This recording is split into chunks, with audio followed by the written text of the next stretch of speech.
आपने देखा होगा कि जब भी प्रेगनेंसी के टाइम पे हम एक अल्ट्रासाउंड कराते हैं, तो बच्चे का अल्ट्रासाउंड जब देखते हैं तो कभी-कभी क्या होता है कि किडनी में सूजन दिखाता है, जिसको हम हाइड्रोनेफ्रोसिस कहते हैं। तो सबसे अच्छी बात ये है कि ये हाइड्रोनेफ्रोसिस ज़्यादातर केसेज़ में ख़त्म हो जाता है और कोई दिक्कत नहीं होती है। लेकिन किसी-किसी बेबी के अंदर क्या होता है, जब वो बच्चा पैदा होता है, तो पेशाब टाइम पे नहीं कर पाता है, या उसको पैदा होने के बाद थोड़ा दिन बाद पेशाब किया, तो उसके बाद पेशाब रुक गया। या ऐसा भी हो सकता है कि पेशाब कर तो रहा है, लेकिन बार-बार पेशाब हो रहा है और लीक कर रहा है पेशाब, और उसके साथ बुखार आ रहा है। तो ऐसे पेशेंट काफ़ी अलार्मिंग होता है और इसको बहुत ही सीरियस लेना चाहिए।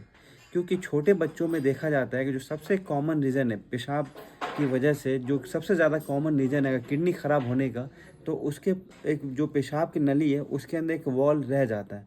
नॉर्मली क्या होता है कि जो वॉल्व होता है, जो पेशाब की नली के अंदर एक वॉल्व होता है, वो बेबी के पैदा होने से पहले वो ख़त्म हो जाना चाहिए।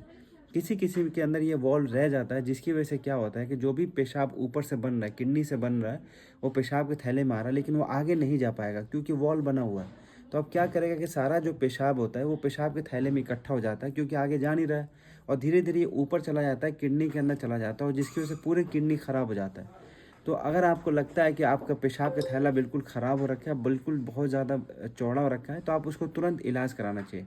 अगर आप इलाज नहीं कराएँगे तो आपका दोनों किडनी ख़राब होगा। बच्चे को हो सकता है कि बहुत ही जल्दी आपको किडनी ट्रांसप्लांट की ज़रूरत पड़ जाए। तो आपको करना क्या है, सबसे पहले आप एक यूरोलॉजिस्ट के पास जाइए। आप उनको दिखाइए कि उनके दोनों किडनी के अंदर सूजन है। अगर आपके बच्चे के अगर प्रेगनेंसी के टाइम पे ही अगर पता चल गया है, तो आप सतर्क रहिए कि प्रेगनेंसी के बाद जो है उसका तुरंत अल्ट्रासाउंड कराइए। कहा जाता है कि आप जो है 1 हफ्ते के अंदर अल्ट्रासाउंड करा लें। एक बार अल्ट्रासाउंड करा लिया, नहीं तो अगर लगता है कि अगर बुखार आने लगा और पेशाब की ऐसी दिक्कत हो गई, तो जितना जल्दी हो सके अल्ट्रासाउंड कराइए। और अल्ट्रासाउंड में अगर ये दिख गया कि दोनों ही किडनी के अंदर सूजन है, तो हम लोग यूरोलॉजिस्ट हम ध्यान ध्यान देते हैं कि उसके पेशाब के फ्लो में क्या फ़र्क आ रहा है। अगर बहुत ज़्यादा फ़र्क आ रहा है, तो हम उसी हिसाब से उसको मैनेज करते हैं।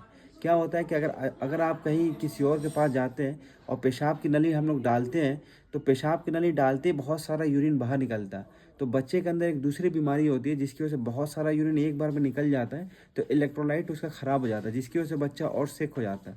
तो ऐसे में बहुत सारा चीज़ को हमें ध्यान देना पड़ता है कि बच्चे का हमें इलेक्ट्रोलाइट भी मैनेज करें। इलेक्ट्रोलाइट का मतलब होता है कि बॉडी के अंदर जो फ्लूइड है, उसके अंदर सोडियम पोटेशियम का डिसबैलेंस हो गया।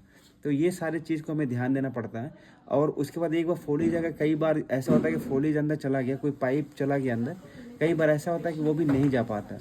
अगर वो नहीं जा पा रहा है, तो उसके लिए हमें अलग से एक ऊपर से पाइप डाल के, जिसको बोलते हैं एसपीसी कर दिया, या कभी-कभी हम क्या करते हैं, पेशाब का पूरा का थैला, जिसको वेसाइकोस्टमी बोलते हैं, उसको हम पूरा वॉल के ऊपर लेके आते हैं। अगर ये सही टाइम पे अगर बच्चा आ गया, तो उसका किडनी बचाया जा सकता है, क्योंकि आप उसका यूरिन को डाइवर्ट कर सकते हैं। अब यही बच्चे इधर-उधर घूमते रहते हैं, पूरा उनका किडनी का सूजन हो चुका होता है, और सही टाइम पे यूरोलॉजिस्ट के पास नहीं आते, तो दोनों किडनी खराब हो जाता है। अब अगर दोनों किडनी खराब हो गया है, तो उसके बाद सबसे बेस्ट उपाय आपके बच्चों के लिए यही है कि आप किडनी ट्रांसप्लांट कराएँ। और दूसरी सबसे इम्पोर्टेंट चीज़ ये है कि कई सारे बच्चों में जो पेशाब के जो थैला होता है और जो किडनी का जो सूजन होता है, सबसे अच्छी बात ये है कि 90% केसेज़ में कई बार ये जो है जो सूजन है वो ख़त्म हो जाता है। लेकिन इसके लिए आप सीरियली अल्ट्रासाउंड कराना पड़ेगा, सबको देखना पड़ेगा कि कितना उसमें कमी आ रही है। अगर आपको लगता है कि वैसे ही वैसा ही है, अगर सिम्पटम्स ज़्यादा आ रहा है, तो हम लोग अपनी तरफ से कई सारे कंट्रास्ट डाल के, डाई डाल के चेक करते हैं कि कहीं कोई दूसरा बीमारी और ज़्यादा बढ़ तो नहीं गया।